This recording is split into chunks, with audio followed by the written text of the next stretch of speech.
क्या आपके बच्चे को झाग वाली पॉटी आ रही है? अगर आपका बच्चा छिड़छिड़ी पॉटी कर रहा है, पतली पॉटी कर रहा है, तो इस वीडियो को कंप्लीटली ज़रूर देखिएगा, क्योंकि बच्चे को झाग वाली पॉटी आना बिल्कुल एक आम समस्या है, एक आम common day to day life में एक कॉमन प्रॉब्लम है। बहुत सारे पेरेंट्स इसको फेस करते हैं, इसके क्या कारण हो सकते हैं, सबके बारे में बताऊंगी और ये भी बताऊंगी कि अगर आपके बच्चे की पॉटी वाली जगह काफ़ी ज़्यादा रेड हो गई है, तो उस टाइम पे आपको क्या करना चाहिए। वीडियो काफ़ी इन्फॉर्मेटिव है, प्लीज शुरू से लेकर लास्ट तक जरूर देखिएगा। नमस्कार दोस्तों, मेरा नाम हर्षिता वर्मा है और आपका मेरे channel twins my world baby care पे बहुत बहुत स्वागत है। सबसे पहली चीज क्या होती है कि माँ बाप मैं बोल रही हूँ, सिर्फ माँ को अपने खाने के ऊपर जरूर ध्यान देना चाहिए। पिता तो कुछ भी खा सकते हैं, क्योंकि पिता का डायरेक्टली बॉडी से उनके कोई भी कनेक्शन नहीं है, इमोशनल कनेक्शन है बच्चे के साथ। लेकिन जो माँ होती हैं उनकी बॉडी को भी सही रहना जरूरी है। माँ अगर तली भुली चीजें खाएंगी, बहुत ज्यादा अगर मसालेदार वाली चीजें खाएंगी या फिर जंक फूड खाएंगी, प्रोसेस्ड फूड खाएंगी, तो उसका असर उनके ब्रेस्ट फीडिंग के थ्रू बच्चे को भी दिखाई देगा।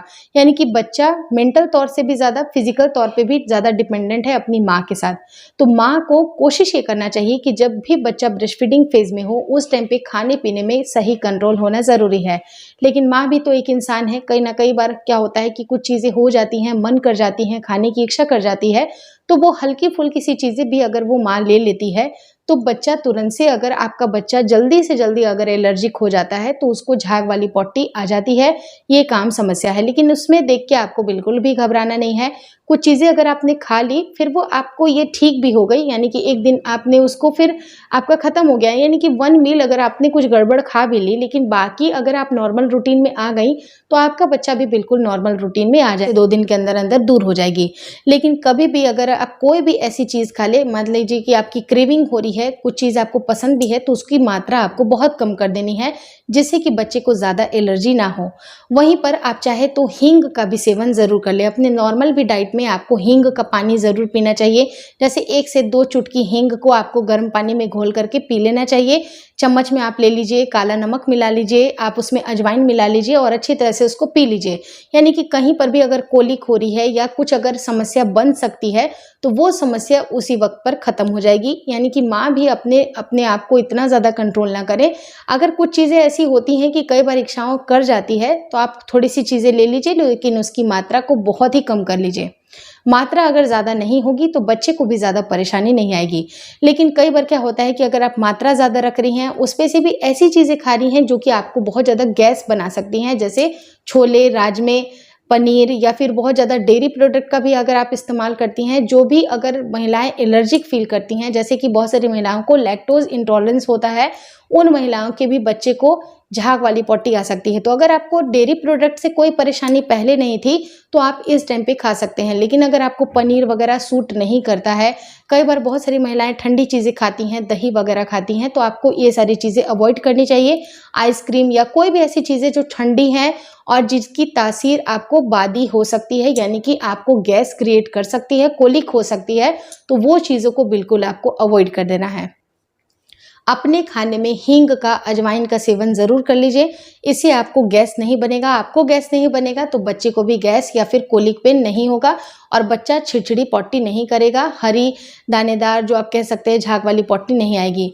तीसरी चीज़ है कि अगर डॉक्टर के पास आप गए, डॉक्टर ने आपको बताया कि आपकी बॉडी को भी हीलिंग की ज़रूरत है और उस टाइम पे अगर आयरन के जो कंटेंट होते हैं, टैबलेट होते हैं, वो आपको भी प्रिस्क्राइब किए गए हैं, तो अगर आप आयरन की टैबलेट्स वगैरह लेना स्टार्ट कर दिया आपने, तो बच्चे को भी 1 से 2 दिन एडजस्ट होने में टाइम लगता है। उसकी पॉटी पहले दिन हरी वगैरह हो सकती है, हरी हरी आपको लग सकती है, लेकिन 2 दिन के बाद ये सारी चीज़ें बिल्कुल नॉर्मल हो जाती हैं।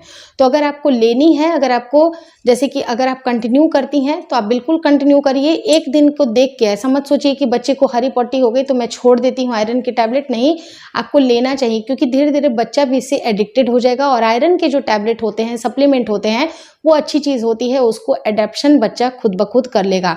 लेकिन अगर किसी चीज़ से अगर बच्चे को एलर्जी हो रही है, तो उस फूड आइटम को आपको ज़रूर छोड़ देना चाहिए।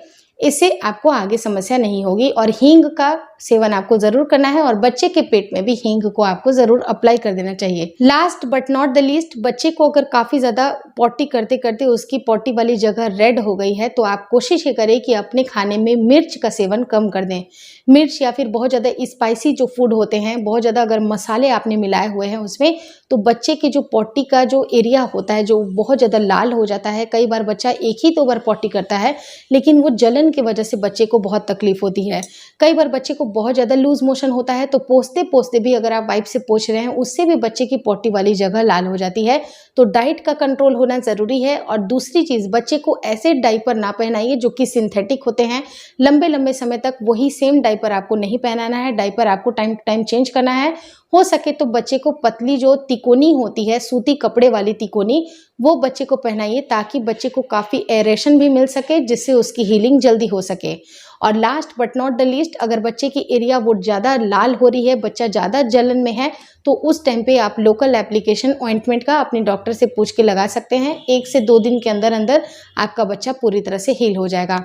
इस वीडियो में अगर दी गई जानकारी अच्छी लगी तो प्लीज़ लाइक कर दीजिएगा। चैनल पे नए हैं तो चैनल को ज़रूर शेयर और सब्सक्राइब करें। और मुझे इंस्टाग्राम पे और फेसबुक का जो मेरा पेज है, उसको लाइक और शेयर करना बिल्कुल ना भूलें। Thank you so much for watching twins my world baby care.